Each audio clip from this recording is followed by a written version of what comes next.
Hello students, आप सभी का मेरे चैनल पे स्वागत है। आज हम प्रेजेंट इंडेफिनिट टेंस के बारे में बताएंगे। प्रेजेंट इंडेफिनिट टेंस किसे कहते हैं, प्रेजेंट इंडेफिनिट टेंस को कैसे पहचानते हैं, आज हम इस टॉपिक पर बात करेंगे। प्रेजेंट इंडेफिनिट टेंस को हम सिंपल इंडेफिनिट टेंस भी कहते हैं। जब भी मेन वर्ब में ता है, ती है, ते है, ईटीसी आए तो वह सेंटेंस प्रेजेंट इंडेफिनिट टेंस का होता है। अब प्रेजेंट इंडेफिनिट टेंस में कुछ याद करने वाले महत्वपूर्ण चीजें हैं। First person, second person, third person और फोर्थ पर्सन। अब फर्स्ट पर्सन सिंगुलर किसे कहते हैं, सेकंड पर्सन प्लूरल किसे कहते हैं, थर्ड पर्सन सिंगुलर किसे कहते हैं, फोर्थ पर्सन प्लूरल किसे कहते हैं, इस टॉपिक पर हम बात करते हैं। उससे पहले जान लेते हैं सिंगुलर एंड प्लूरल क्या होता है। सिंगुलर एंड प्लूरल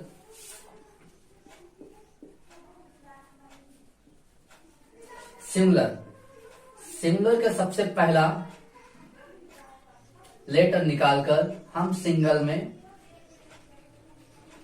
कन्वर्ट कर देते हैं। तो सिंगुलर का सबसे पहला जो लेटर होता है उससे हम सिंगल लिख लेते हैं। तो सिंगुलर से अब सिंगल, और सिंगल का मतलब सभी जानते हैं सिंगल का मतलब क्या होता है। सिंगल हमारा एक के लिए यूज होता है। ओके, तो सिंगुलर का मतलब ही होता है सिंगल, जो अकेला हो, सिंगल, तो उसे हम बोलते हैं सिंगुलर। ठीक है। अब प्लूरल किसे कहते हैं, प्लूरल का पहला लेटर निकालकर देखते हैं क्या बनेगा। पहला लेटर को हम पब्लिक लिख सकते हैं। तो पब्लिक, अब पब्लिक क्या होता है सभी को पता है, एक से अधिक लोग, उन्हें पब्लिक बोलते हैं। जहां पर एक से अधिक की बात की जाए वह हमारा प्लूरल कहलाएगा। और सिंगुलर प्लूरल क्या होता है अब आपको पता चल गया होगा। चलो अब आगे बात करते हैं, ये सब क्या है। फर्स्ट पर्सन सिंगुलर, आई और वी हमारा क्या है, first person singular. First person singular उसे बोलते हैं जैसे कि मैं खुद, मैं क्या हूं, अकेला हूं, मैं सिंगल हूं, तो मैं फर्स्ट पर्सन हुआ सिंगुलर। अब फर्स्ट पर्सन सिंगुलर क्या होता है, जैसे कि मैं अपने बारे में स्वयं में खुद बता रहा हूं। ओके, इसे फर्स्ट पर्सन बोलते हैं। सेकेंड पर्सन प्लूरल किसे कहते हैं, सेकेंड पर्सन प्लूरल में यू आता है।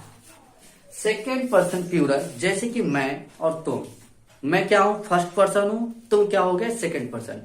पर्सन मतलब आदमी होता है, मैं पहला आदमी हूं, तुम दूसरा आदमी हो, तो सेकेंड पर्सन हो गए। तो मैं हूं और सेकेंड पर्सन कौन है, तुम को इंग्लिश में यू बोलते हैं। तो सेकेंड पर्सन प्लूरल क्या होता है हमारा, यू होता है। यू हमारा एक से अधिक होता है, इसलिए प्लूरल क्या होता है, प्लूरल हो जाता है। एक से अधिक के लिए प्लूरल यूज होता है और एक के लिए सिंगुलर। ओके, अब थर्ड पर्सन सिंगुलर किसे कहते हैं, थर्ड पर्सन सिंगुलर में ही, सी, इट, नेम आता है। वो भी क्या होना चाहिए, सिंगुलर। थर्ड पर्सन हो लेकिन वो क्या होना चाहिए, सिंगुलर होना चाहिए। ओके, जैसे कि हम और तुम मिलकर किसी तीसरे की बात कर रहे हो। तीसरा कौन, मान लो हमारा और तुम्हारा कोई फ्रेंड है जिसका नाम है रोहन। रोहन आज घूम रहा था, तो हम दोनों मिलकर किसकी बात कर रहे हैं, तीसरे पर्सन की बात कर रहे हैं। मैं पहला पर्सन हुआ, तुम दूसरे पर्सन हुए, और किसकी बात करें, तीसरे पर्सन की। और तीसरा पर्सन कौन होना चाहिए, सिंगल होना चाहिए, सिंगुलर होना चाहिए। और सिंगुलर कैसे होगा, हम तुम किसकी बात कर रहे हैं, रोहन की। रोहन क्या है, सिंगल है, ना कि वो डबल है। ठीक है, तो वो थर्ड पर्सन सिंगुलर होगा। फोर्थ पर्सन किसे कहते हैं, फोर्थ पर्सन प्लूरल होना चाहिए, मतलब चौथा पर्सन हो लेकिन वो प्लूरल होना चाहिए, एक से अधिक होना चाहिए। जैसे कि दे और नेम्स, नेम्स में ईएस लग गया, इसका मतलब ये है कि ये एक से अधिक नामों की बात कर रहे हैं। जैसे कि वे कितने लोग हैं, हम लोग मिलकर किसकी बात कर रहे हैं, चौथे पर्सन की बात कर रहे हैं। चौथा कौन होना चाहिए, प्लूरल होना चाहिए, एक से अधिक होना चाहिए। जैसे कि वे घूम रहे थे, वे में कितने लोग घूम रहे थे, पता नहीं, मतलब एक से अधिक लोग ही घूम रहे थे, तो ये हमारा फोर्थ पर्सन कहलाएगा। ओके, इसको याद कर लेना कि फर्स्ट पर्सन सिंगुलर में हमेशा आई और वी आता है, सेकेंड पर्सन प्लूरल में हमेशा यू आता है, थर्ड पर्सन सिंगुलर में ही, सी, इट और नेम आता है। ओके, फोर्थ पर्सन प्लूरल में दे एंड नेम, इटीसी आते हैं। ओके, अब एक चीज का और ध्यान देना है कि हम एस और ईएस कहाँ लगाएं? जो ये ता है, ता के लिए हम यूज करते हैं एस और ईएस। और एस और ईएस किस पर्सन में लगाएं? हमें एक बात हमेशा याद रखना है, जो एस और ईएस होगा वो हमारे सिर्फ थर्ड पर्सन के लिए ही होगा। जब थर्ड पर्सन होगा तभी हम एस और ईएस लगाएंगे, बाकियों में एस और ईएस लगाने की जरूरत नहीं है। ये चीज हम अभी आगे डिस्कस करेंगे। इतना समझ में आया? गुड। अब एस और ईएस कैसे लगाना है? ये हमारे कॉन्सनेंट है। कॉन्सनेंट का मतलब होता है व्यंजन। जब भी किसी मेन वर्ब में लास्ट में s, double s, s h, c h, s o z आए, तब उस लेटर के लास्ट में ईएस जोड़ देते हैं अपनी ओर से। कैसे? जैसे कि मिस, मिस है, मिस में डबल एस आया, डबल एस है, हाँ गुड, तो मिस में हम ईएस जोड़ देंगे, ईएस हो जाएगा, तो मिसेस हो जाएगा। ओके।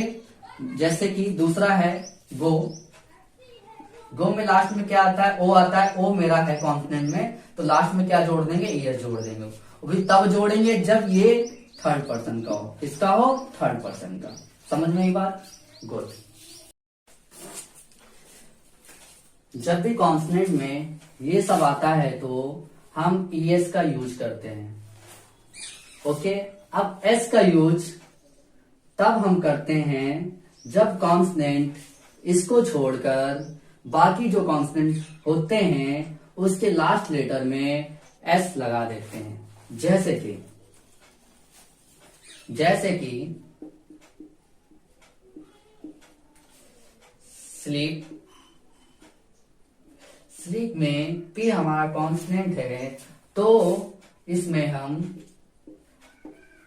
एस ऐड कर देंगे, स्लीप्स हो जाएगा। ईट, ईट हमारा लास्ट वाला टी कॉन्सोनेंट है तो इसमें भी एस ऐड कर देंगे, ईट्स हो जाएगा। तो हमें एस और ईएस का यूज पता चल गया कि कहां पर लगाते हैं, लेकिन वह टेंस हमारा थर्ड पर्सन का ही होना चाहिए, तभी हम एस और ईएस का लगाएंगे, अन्यथा नहीं। और मेन वर्ब में जब भी वाई लास्ट में आए तब हम आई ईएस का यूज करते हैं। जैसे कि क्राई, क्राई में लास्ट लेटर वाई है तो वाई को हम, एक सेकंड, वाई को हम आई ईएस में कन्वर्ट कर देंगे, क्राइज हो जाएगा। लेकिन सिर्फ थर्ड पर्सन सेंटेंस के लिए। मैरी में भी लास्ट लेटर वाई है तो मैरिज हो जाएगा। मैरिज। ट्राई, ट्राई में भी लास्ट है तो ट्राइज हो जाएगा।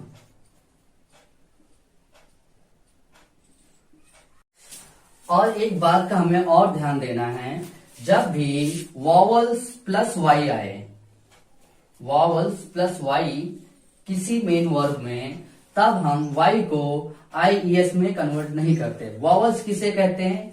वॉवल्स 5 प्रकार के होते हैं। कौन कौन से? ए, आई, ओ, यू, ई। और इनको छोड़कर बाकी जितने अल्फाबेट होते हैं उन्हें हम कॉन्सोनेंट कहते हैं। और जब भी वॉवल्स प्लस वाई आए तब हम वाई के आगे एस ऐड कर देते हैं। जैसे कि प्ले और इसलिए। प्ले में ए क्या है हमारा? ए मेरा वॉवल्स है, पहले वॉवल्स आया फिर वाई आया। जब भी वॉवल्स और वाई आए तब हम वाई के आगे एस लगा देंगे, मेरा सेंटेंस कंप्लीट हो जाएगा। ओके। लेकिन ये ऐसा तब करेंगे जब ये हमारा थर्ड पर्सन का होगा। अब सेंटेंस बनाकर देखते हैं। अफर्मेटिव सेंटेंस को हम साधारण वाक्य कहते हैं। साधारण वाक्य जैसे मैं स्कूल जाता हूँ, तुम खाना खाते हो, रोहन बाजार जाता है, हम खेलते हैं, वे नाचते हैं, तुम टीवी देखते हो। ये सारे सेंटेंस हमारे साधारण वाक्य कहलाते हैं। ओके। साधारण वाक्य के लिए, अफर्मेटिव सेंटेंस के लिए फॉर्मूला हमारा है सब्जेक्ट, वर्ब की फर्स्ट फॉर्म प्लस वर्ब में एस और एस, लेकिन केवल थर्ड पर्सन के लिए फिर ऑब्जेक्ट। बात समझ में आई? ओके। इसमें सब्जेक्ट क्या है? मैं एक सब्जेक्ट है, स्कूल ऑब्जेक्ट है, वर्ब जाना है, ताकि हमारा एस और एस है। ओके, हमें सब कुछ पता है, अब फॉर्मूले पे रख देना है। फॉर्मूला हमारा कहता है सब्जेक्ट, वर्ब, एस और एस और ऑब्जेक्ट। सबसे पहले सब्जेक्ट रखेंगे। सब्जेक्ट क्या है? हमारा आई है, गुड। फिर वर्ब रखना है। वर्ब क्या है? जाना। जाने को इंग्लिश में गो बोलते हैं।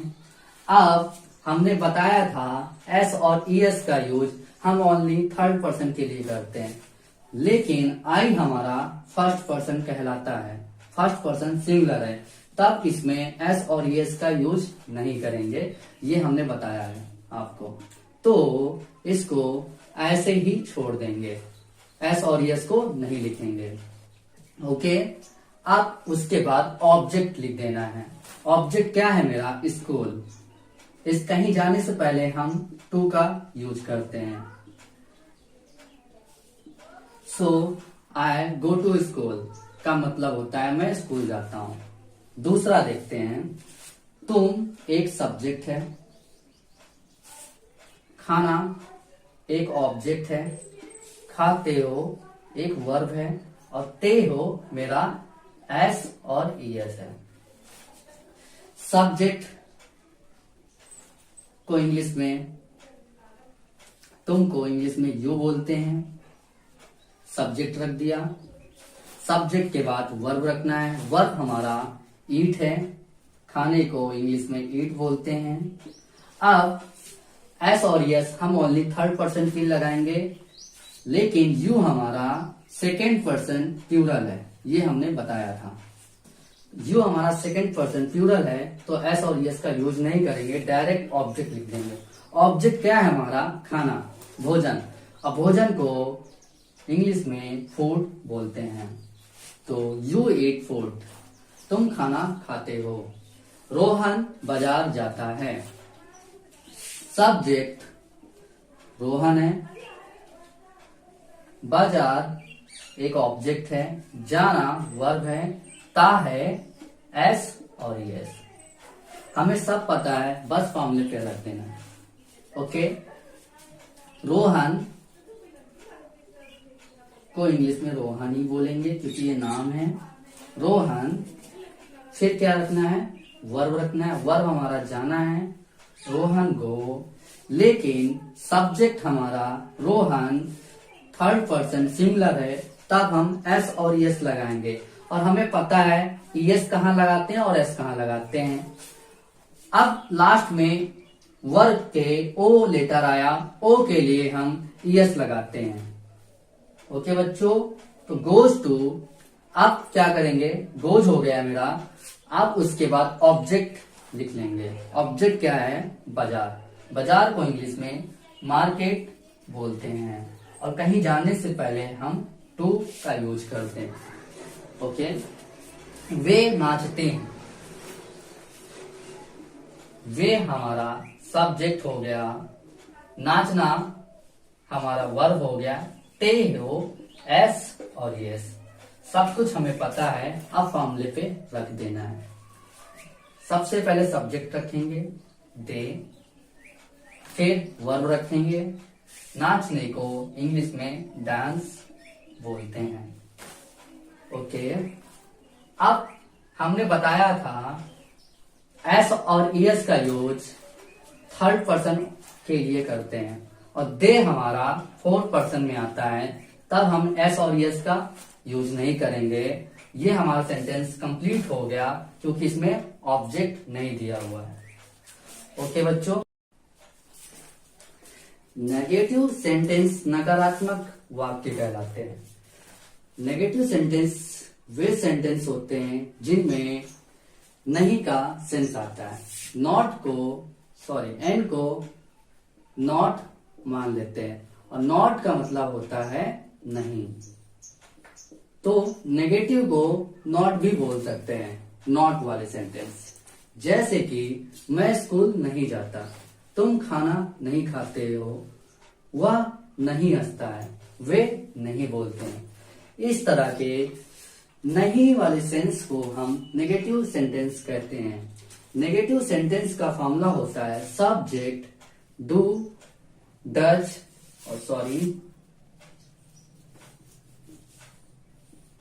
नॉट प्लस वर्ब की फर्स्ट फॉर्म प्लस ऑब्जेक्ट। तो ये फॉर्मूला होता है। ओके, चलो बनाकर देखते हैं। मैं सब्जेक्ट है, स्कूल ऑब्जेक्ट है, नॉट नहीं एक नॉट है, जाना एक वर्ब है, ता हूं एक एस और यस है। ओके, जिसे आप नेगेटिव में डू या डज बोलेंगे। सबसे पहले सब्जेक्ट रखेंगे। सब्जेक्ट क्या है? आई। फिर डू डज। एक चीज हमेशा याद रखना है, डज हमेशा ओनली थर्ड पर्सन के लिए यूज करेंगे और डू फर्स्ट, सेकेंड और फोर्थ के लिए यूज करेंगे। आई हमारा फर्स्ट पर्सन है, इसीलिए डू का यूज करेंगे। आई डू और फिर नॉट सब्जेक्ट हो गया, डू हो गया, नॉट हो गया, सब्जेक्ट खत्म, डू खत्म, नॉट खत्म। अब मुझे इसका और ऑब्जेक्ट का ट्रांसलेट करना है। फिर वर्ब क्या है? जाना, गो, और ऑब्जेक्ट स्कूल। और कहीं जाने से पहले हम टू का यूज करते हैं, school. I do not go to school. मैं स्कूल नहीं जाता हूं, तुम खाना नहीं खाते हो। फॉर्मूला कहता है सबसे पहले सब्जेक्ट रखेंगे, ये सेकंड पर्सन है, सेकंड पर्सन के लिए डू का इस्तेमाल करेंगे। यू डू नॉट, फिर नेगेटिव है, नॉट का यूज करेंगे। Do not, you do not. फिर वर्ब क्या है? खाना। खाने को इंग्लिश में ईट बोलते हैं। You do not eat. किसको? खाना को। खाने को भोजन बोलते हैं,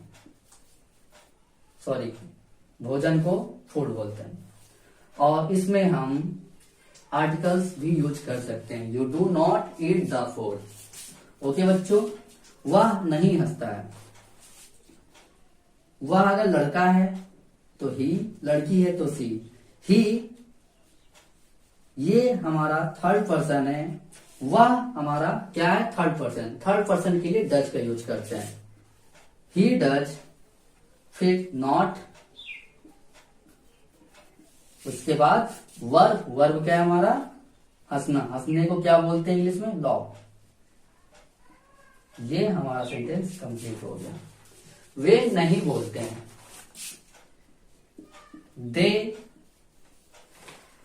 दे हमारा क्या है? फोर्थ पर्सन है, फोर्थ पर्सन के लिए डू का यूज करते हैं। They do not speak. Okay बच्चों, समझ में आया? आगे देखते हैं।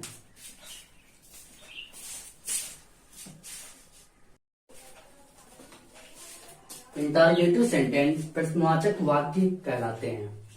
ये वह सेंटेंस होते हैं जिसमें कोई प्रश्न छुपा होता है, जिसमें किसी से प्रश्न किया जाता है, क्वेश्चन पूछे जाते हैं, उससे हम प्रश्नवाचक सेंटेंस कहते हैं। इंटरोगेटिव सेंटेंस के कुछ फॉर्मूले होते हैं। सबसे पहले what, do, does, subject, verb plus object. Interrogative plus affirmative होना चाहिए। इंट्रोगेटिव होना चाहिए और साधारण सेंटेंस होना चाहिए। दूसरा है what, do, does, subject, not plus verb और ऑब्जेक्ट। यह इंटरोगेटिव प्लस नेगेटिव है। इंटरोगेटिव भी है और नेगेटिव दोनों है। और हमें पता है डू डज का यूज ओनली थर्ड पर्सन के लिए करते हैं। ओके, चलो सेंटेंस बनाकर देखते हैं। क्या मैं टीवी देखता हूं? हमने बताया था इससे पहले वाले वीडियो में, अगर पहले क्या आता है तब हम व्हाट को नहीं लिखेंगे, उसके बाद का जितना भी फॉर्मूला है वो हम लिखेंगे। ओके बच्चों, चलो सबसे पहले शुरुआत करना है डू और डज से, और हमें ये देखना है सब्जेक्ट हमारा फर्स्ट पर्सन है, सेकंड है, थर्ड है, फोर्थ है। मैं एक फर्स्ट पर्सन है, कौन सा पर्सन है? First person. मैं फर्स्ट पर्सन है और फर्स्ट पर्सन के साथ डू लगता है। ये इंटरोगेटिव प्लस अफर्मेटिव है, तो हम पहला वाला फॉर्मूला यूज करेंगे। सबसे पहले डू से स्टार्ट करेंगे क्योंकि ये मैं हमारा फर्स्ट पर्सन है। डू, फिर सब्जेक्ट, सब्जेक्ट क्या है? आई, डू आई, उसके बाद वर्ब, वर्ब हमारा है देखना, देखना हमारा वर्ब है। क्या देख रहा है? टीवी, तो वॉच। फिर ऑब्जेक्ट, ऑब्जेक्ट क्या है?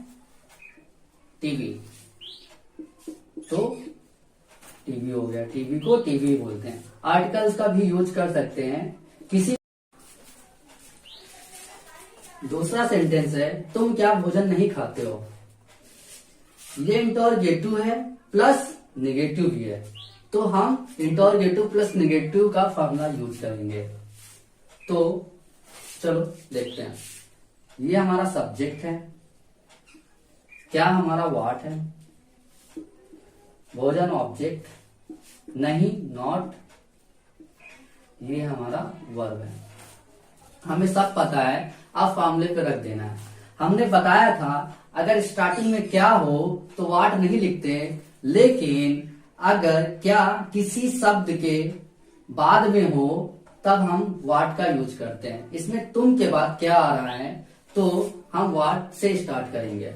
ओके, नेगेटिव का है तो नेगेटिव का फॉर्मूला यूज करेंगे। व्हाट से स्टार्ट करेंगे, व्हाट, व्हाट लगा दिया तो ये खत्म। फिर उसके बाद डू डच, तुम, यू मेरा सेकंड पर्सन है तो डच का यूज कर, सॉरी डू का यूज करेंगे। व्हाट, डू, फिर उसके बाद सब्जेक्ट मेरा यू है, यू, फिर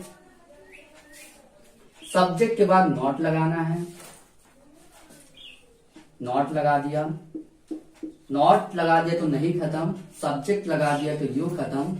अब मुझे भोजन और खाते होकर ट्रांसलेट करना। वर्ब हमारा ईट है और क्या खा रहा है? भोजन, ऑब्जेक्ट फूड। हम आर्टिकल्स का यूज भी कर सकते हैं, नहीं भी कर सकते। करिश्मा क्यों नाचती है? यह इंटरोगेटिव का प्लस अफर्मेटिव सेंटेंस है, तो ये फॉर्मूला यूज करेंगे। करिश्मा सब्जेक्ट है, क्यों को इंग्लिश में वाई बोलते हैं, नाचना एक, क्यों को इंग्लिश में वाई बोलते हैं। अब व्हाट के जगह पे वाई लिखेंगे, बाकी पूरा फॉर्मूला हमारा सेम रहेगा। Why, do, does, subject, verb plus object. Okay, चलो बच्चों बनाते हैं। सब्जेक्ट पता, वाई पता, वर्ब पता, अब मुझे फॉर्मूले पे पुट कर देना है। सबसे पहले वाई रखना है, वाई, फिर करिश्मा मेरा थर्ड पर्सन है तो हम डच का यूज करेंगे। वाई डच करिश्मा, और वर्ब क्या है हमारा? नाचना, तो डांस कर देंगे। ये सेंटेंस हमारा कंप्लीट हो गया। नेक्स्ट सेंटेंस देखते हैं हम कैसे पढ़ते हैं। ये भी इंटरोगेटिव का अफर्मेटिव सेंटेंस है, तो इसके लिए भी हम ये फॉर्मूला ही यूज करेंगे। कैसे को हाउ बोलते हैं। अब व्हाट और वाई की जगह पे हाउ पुट कर देंगे, बाकी पूरा फॉर्मूला हमारा सेम रहेगा। ओके, तो सबसे पहले फॉर्मूले के हिसाब से हाउ है तो हाउ रखेंगे, हाउ। फिर सब्जेक्ट हमारा हम है, हमको वी बोलते हैं, वी हमारा फर्स्ट पर्सन है तो हम डू का इस्तेमाल करेंगे। हाउ डू वी फिर सब्जेक्ट हो गया, वर्ब क्या है हमारा, पढ़ना, पढ़ने को रीड बोलते हैं। सेंटेंस हमारा कंप्लीट हुआ। Thanks for watching this video. आज का वीडियो काफी लंबा हो गया है।